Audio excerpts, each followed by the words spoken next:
I'm not really big on posting videos. I may not do another one unless the Lord tells me to.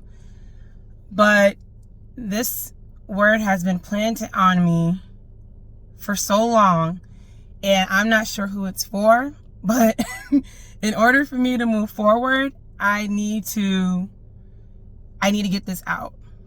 I made a word.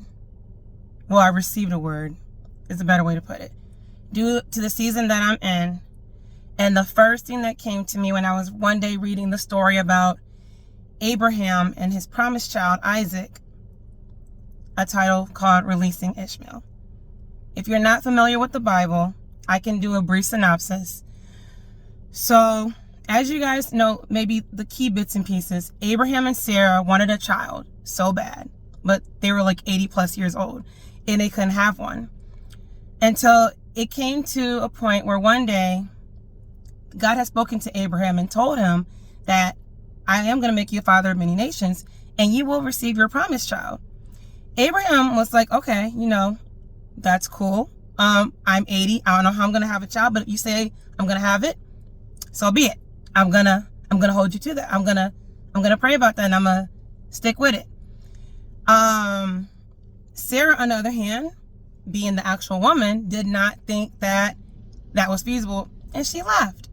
And she kind of didn't really agree with it until the Lord spoke with her one day and said, it's gonna come to pass. It's going to.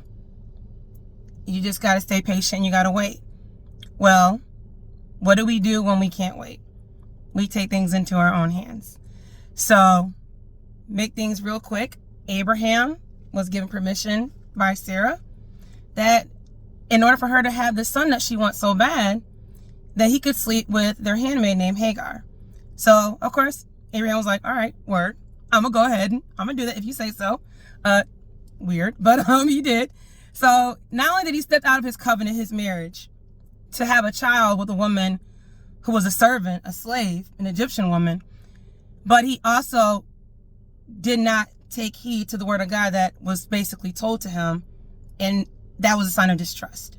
So when Hagar became pregnant, she was gloating, bragging in front of Sarah. Sarah was jealous. She was just like, wait till that baby is born. It's mine. I can't wait. Hagar has the baby. Abraham has a son. Technically he does. But Sarah, that's not her child. So Hagar is gloating to Sarah like, I received my child. I'm the one that made, Abraham a father first. And Sarah's just kind of like, great.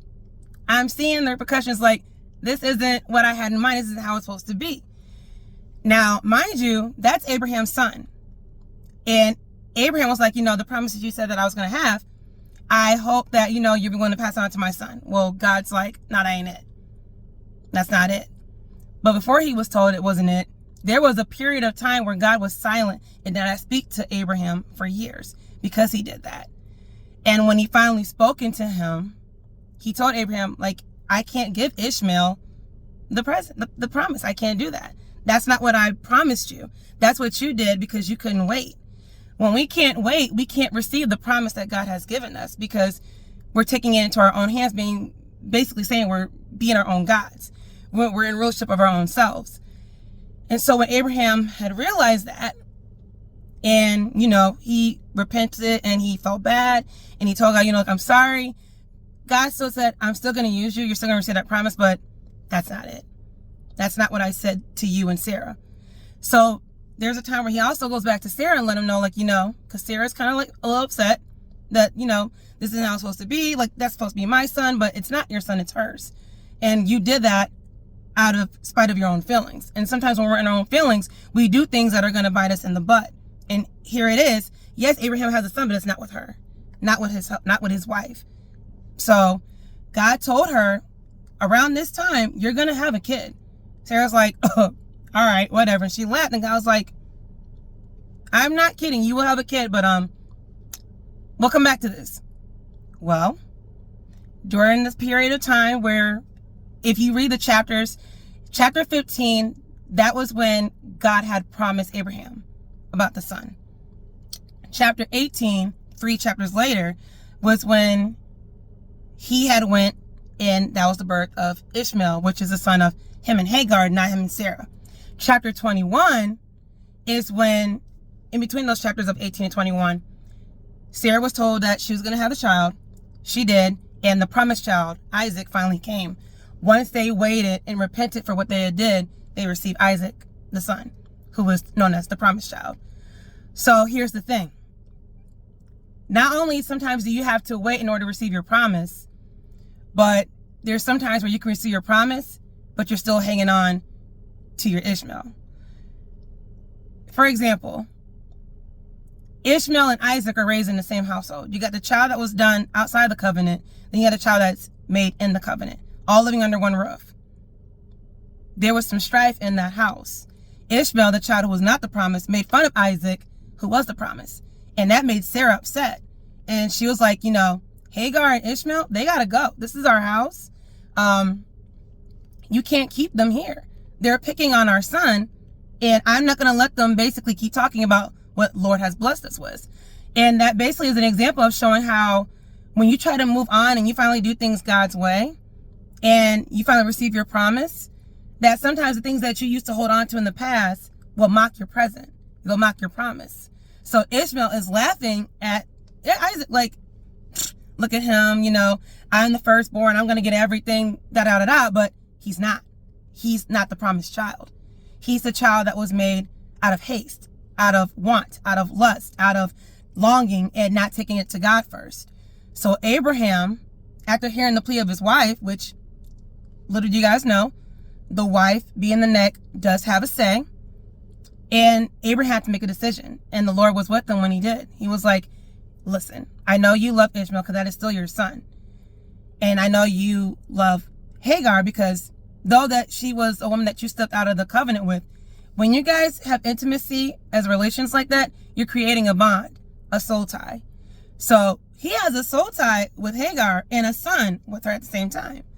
So it was hard for him when the Lord said, you got to let them go. But know that if you let them go into my hands, I'll take care of them. So that also just symbolizes that sometimes the things that we worked for ourselves all these years is not, and after you realize it's not what the Lord wants you to do, you have to be willing to give it up, and you have to give it on to him.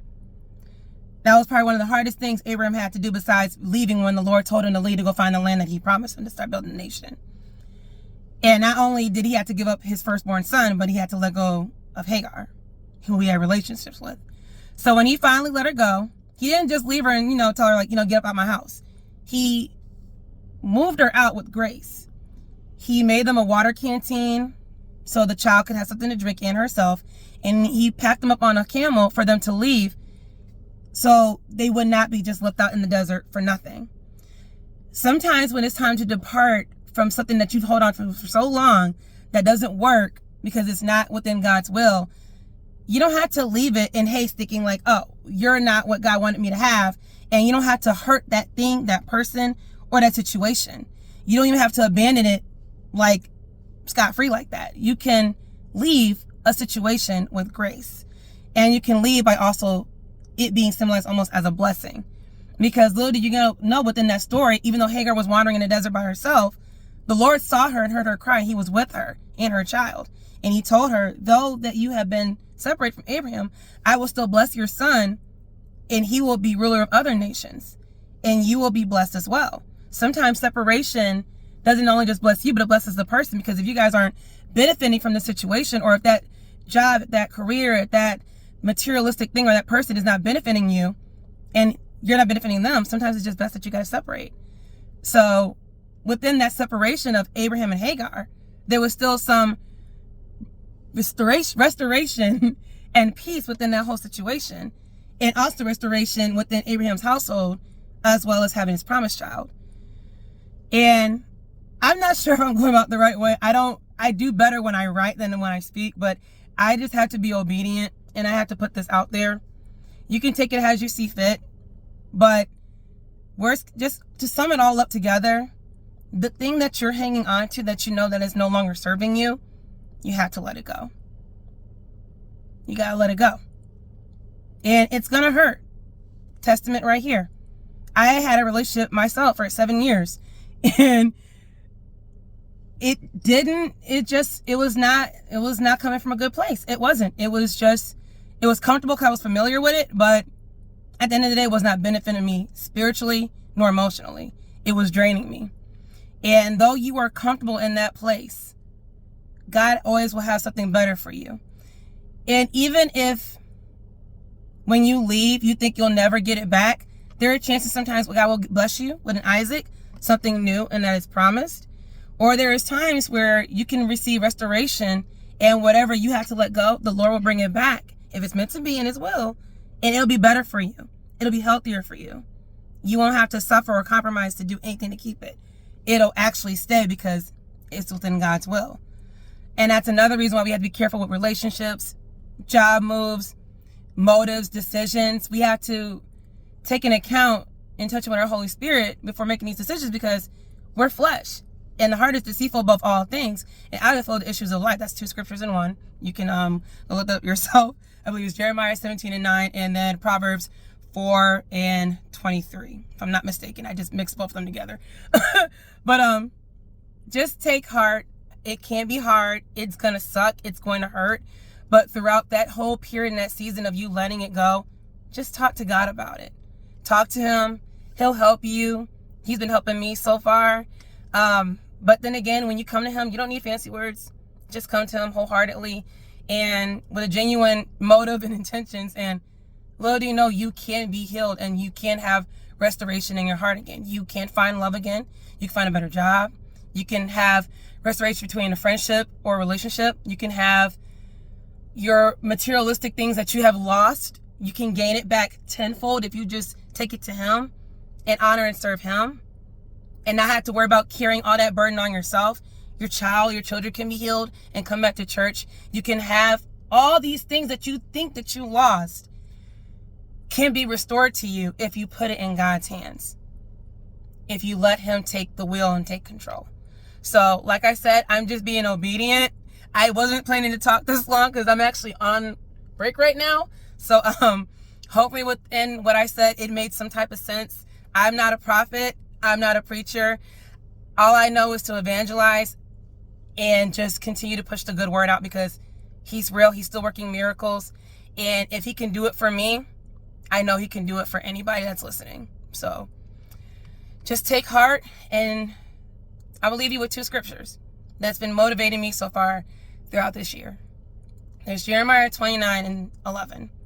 For I know the thoughts that I think towards you, saith the Lord, things of good and not evil, to give you an expected end.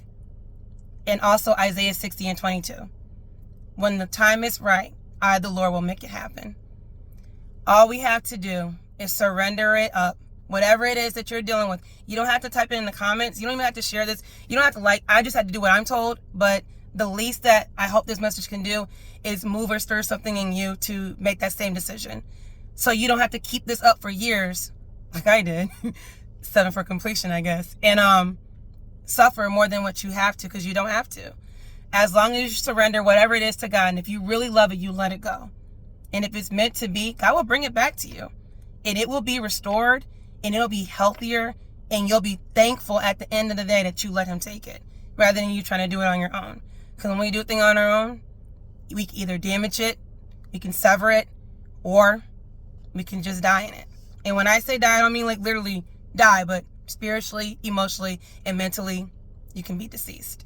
And you don't want that. And God doesn't have that in store for you. So, yeah. Take care and bye.